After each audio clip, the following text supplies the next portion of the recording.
ဦးဇင်းတို့သာသနာသမိုင်းမှာကြီးကံရှင်ကြီးဆိုတာကြားဘူးလားမြိုင်နယ်ကကြီးကံရွာကကိုရင်ကြီးပေါ့ဟုတ်လားအဲ့ဒီကိုရင်ကြီးကအသက်18နှစ်မှာတိတ်ပြီးတော့ညံထက်ညံသွက်တော့18နှစ်ကလေးကမင်းမူရန်ဖြစ်နိုင်ငံဝန်ထမ်းဖြစ်တယ်ပေါ့ဥပဒေရေးရာဘက်မှာမြန်မာနိုင်ငံအတွက်ဥပဒေရေးရာဘက်မှာသူလှုပ်တယ်18နှစ်ကနေလှုပ်တာလုပ်ငန်းလုပ်သက်20ကြာမှာကိုရင်ဝတ်တယ်လုပ်သက်20မှာဘယ်လောက်အဲ့တော့အသက်ဘယ်လောက်ဖြစ်သွား38နှစ်မှာကိုရင်ဝတ်တာနော်38နှစ်မှာကိုရင်ဝတ်တယ်ကိုရင်ဝတ်ပြီးတော့ပြိဿစာသင်လိုက်တာခဏလေးနဲ့သိမကြခင်မှာပဲပိဋကတ်သုံးပုံသူတတ်တယ်ပိဋကတ်သုံးပုံတတ်တော့အဲ့မှာသူ့ရဲ့ခေါင်းထဲမှာရှိတဲ့ကြပြာညံနဲ့ပိဋကတ်သုံးပုံရဲ့အနှစ်သာရတွေထုတ်ပြီးတော့မေကွန်းတွေရေးတာမေကွန်းပေါင်း3920မေကွန်းပေါင်း3000ကျော်ပေါ့ဟုတ်ပြီလား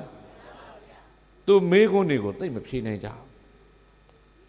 ဖြေတာပြိဿဦးဇင်းတို့ဟိုရွှေတောင်ဘက်ကကြီးသေးလေးတက်ဆရာတော်ကြီးဖြေတယ်1200ဖြေသွားတယ်3900မှာဘယ်လောက်ဖြေသွားဘယ်လောက်ကြံသေးတယ်လဲစဉ်းစားပေါ့ဟုတ်လားအဲ့ဒါဆရာတော်ကြီးကမင်းဆက်ပြီးဖြေဖို့ကောင်းတယ်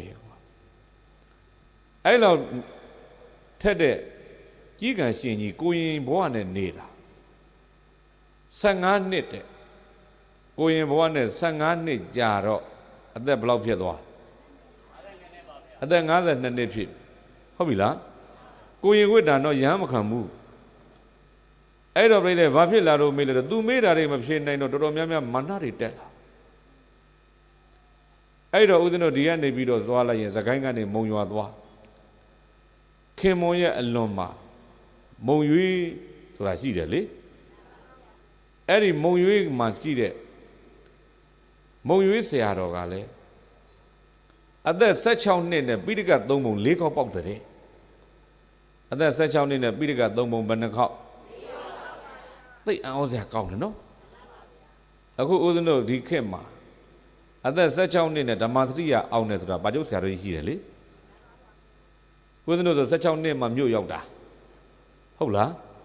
အခုဗမောခကျုပ်ဆရာတော်ကြီးကငယ်ငယ်လေး16နှစ်ကလေးကဓမ္မစရိယအောင်တာညံသွေးတွေပြောတာပါမုံရွေးဆရာတော်ကပြီးတဲ့အသက်16နှစ်နဲ့ပိဋကတ်3ပုံကို4ခေါက်လောက်ပေါက်ထားတော့သူလည်းပဲသိပ်ပြီးတော့ထင်ပေါ်သိပ်ပြီးတော့ကြော်ကြပိဋကတ်ကိုထုံးလို့ရေလိုနှောက်နေတဲ့မထေတပါးလို့ထင်ပေါ်ကြော်ကြတော့အသက်52နှစ်ရှိပြီဖြစ်တဲ့ကြီးကံကိုရင်ကြီးကအဲ့ဒီမုံရွေးဆရာတော်ဒီလာပြီးသူကမေးခွန်းနေမေးမလို့လာတာတဲ့လာလိုက်တဲ့အခါမုံရွေးဆရာတော်ကမေးရှင်ကြီးလားယဟန်ကြီးလားလို့ဒီလိုမေးတာတဲ့ဗျဟုတ်လားကိုရင်လားဥစဉ်လားပေါ့ကိုရင်လားဥစဉ်လားလို့မေးလိုက်တော့ကြီးကံရှင်ကြီးကဖြေတယ်ခေါင်းလောင်လဲကြေးခြူလဲကြေးရွေးမြမထူးပြီးသူတော်ကောင်းတွေဖယားမှာချိတ်ထားတဲ့ခေါင်းလောင်ကြီးကဘာနဲ့လှုပ်တာနွားလည်းပဲမှာဆွဲထားတဲ့ခြူလေးတွေလည်းဘာနဲ့လှုပ်တာခေါင်းလောင်လဲကြေးခြူလဲကြေးရွေးမြမထူးပြီးရဟန်းခိုင်လဲသီလနဲ့ကိုရင်လဲသီလနဲ့နိဗ္ဗာန်ရောက်ရင်တူတူပဲဟုတ်ပြီလားယဟန်လဲဘာနဲ့ကိုရင်လဲဘာနဲ့ဘာထူးတော့နဲ့ဘာဖြစ်လို့ယဟန်ခံနေမှာတော့ယဟန်ခံစရာမလိုဘူးတဲ့သီလကလူတိုင်းကိုရင်ရှိလဲကိုရင်ဝတ်ပြီးတော့သီလထိတ်လဲနိဗ္ဗာန်ရောက်မှာပဲယဟန်ဝတ်ပြီးသီလထိတ်လဲဘယ်ရောက်မှာလဲနိဗ္ဗာန်ရောက်မှချင်းတူတူတော့ဘာဖြစ်လို့ယဟန်သီလကြီးထိတ်မလဲတဲ့ကိုရင်သီလလေးနဲ့နေမဲ့ပေါ့တဲ့နွားဆွဲမှာဆွဲထားတဲ့ခြူလေးလဲကြီးပါပဲခေါင်းလောင်းကြီးကလည်းကြီးပါပဲဟုတ်ပြီလားအဲ့ဒါကြီးကရှင်ကြီးကပြောတာဗျာခေါင်းလောင်းလဲကြေးခြူလဲကြေးရွေးမြမထူးပြီးဟုတ်ပြီနော်အဲ့ဒီမှာ16နှစ်နဲ့ပိဋကတ်3ပုံထုံးလို့မှွေထားတဲ့မုံရွေးဆရာတော်ကပြန်ပြောတယ်ခေါင်းလောင်းနဲ့ခြူကြေးချင်းတူတ တန်မှုကွဲပါသည်တဲ့ဟောခေါင်းလောင်းနဲ့ခြူကြေးချင်းတူပါကွဲတယ်ခေါင်းလောင်းကြီးထိုးလိုက်ရင်ဒူးဆိုပြီးမိမယ်လေခြူလေးခေါင်းကြီးချက်ပဲမိမှာပဲဟုတ်ပြီလားခေါင်းလောင်းလဲကြီးခြူလဲကြီးကျွေးမြမထူးပြီဆိုတော့မှန်ပါတယ်ကြီးချင်းတော့တူပါတယ်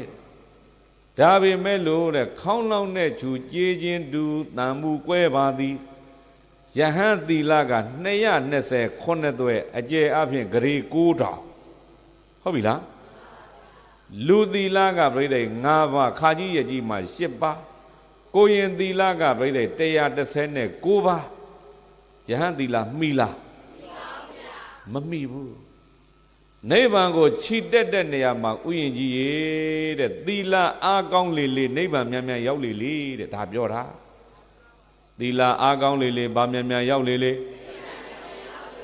ရောက်မြန်ပြန်တွေ့သီလအားနဲ့လေလေနိဗ္ဗာန်ရောက်ဖို့ရန်ခဲရင်လေလေပဲဟုတ်ပြီလားမြန်မြန်ရောက်ချင်တဲ့လူတွေအတွက်ယဟန်သီလနဲ့သွားရတယ်တဲ့ဒီလိုပြောခေါင်းလောင်းလဲကြေးခြူလဲကြေးခေါင်းလောင်းနဲ့ခြူကြေးချင်းတူတန်မှုကွဲပါသည်ဆိုဒါလေးဖြေတာနဲ့နားလဲပါပြီဖေဟာဆိုပြီးတော့အဲ့ဒီကြမှာယဟန်ခံတာတယ်ဗျာအသက်ဘယ်နှစ်မှာယဟန်ခံတယ်စာတတ်ပေတတ်တွေပြောလိုက်ရင်တခွန်းနဲ့ပြီးတာပြောတာဘာကွာကြောင်းပြောတယ်သီလကွာကြောင်းဟုတ်ပြီလား